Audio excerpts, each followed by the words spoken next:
નમસ્કાર દર્શક મિત્રો, હું છું બાબા સૈયદ। જાગૃતિનું જંગ એ જ વિજાપુરની ખબરમાં આપનું સ્વાગત છે। ખણુસા સીમમાં પ્રકૃતિનું નાગયુદ્ધ, નર માદા સાપની જોરદાર લડાઈ જોવા લોકોના ટોળે ઉમટ્યા।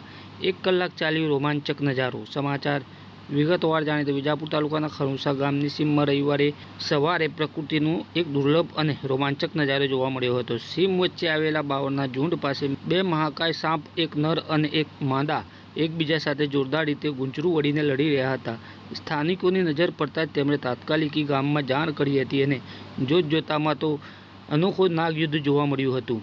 આજુબાજુના ખેતરોમાં કામ કરતા ખેડૂતો અને ગ્રામજનોના ટોળા ઉમટ્યા હતા। પ્રત્યદર્શીઓના જણાવ્યા મુજબ બંને સાપ લગભગ 7 ફૂટ લાંબા હતા અને સવારે 9 વાગ્યાની આસપાસ શરૂ થયેલી આ લડાઈ લગભગ 1 કલાક સુધી ચાલી હતી। ત્યારબાદ કોઈને નુકસાન પહોંચાડ્યા વિના બંને સાપ પોતાની રીતે જુદા પડીને સુરક્ષિત જગ્યાએ જતા રહ્યા હતા। શરૂઆતમાં લોકો આ દ્રશ્યની લડાઈ સમજી રહ્યા હતા, પરંતુ ગામના વડીલો અને જાણકારોએ જણાવ્યું હતું કે આ દ્રશ્ય વાસ્તવમાં સાપની કોમ્બેટ ડાન્સ નામની પ્રક્રિયા છે, જે સંવનન ઋતુ દરમિયાન નર સાપ પોતાનું વર્ચસ્વ સ્થાપવા માટે કરે છે। ખણુસા ગામના યુવાનોએ આ સમગ્ર ઘટના દરમિયાન ખૂબ જ સમજદારી અને જાગૃતિનું ઉદાહરણ પૂરું પાડ્યું હતું।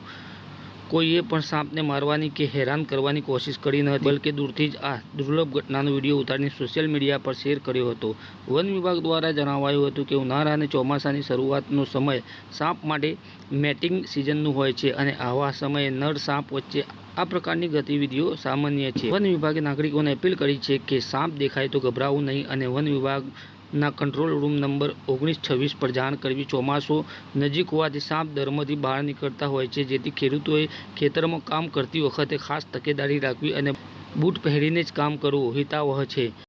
આવા સમાચાર અપડેટ લઈને ફરી મળતા રહીશું। ત્યાં સુધી આપણી જાગૃતિનું જંગ એ જ વિજાપુરની ખબરને લાઇક કરો, સબસ્ક્રાઇબ કરો, કોમેન્ટ કરો, ખાસ કરીને આવા સમાચાર વધુમાં વધુ શેર કરો। ધન્યવાદ।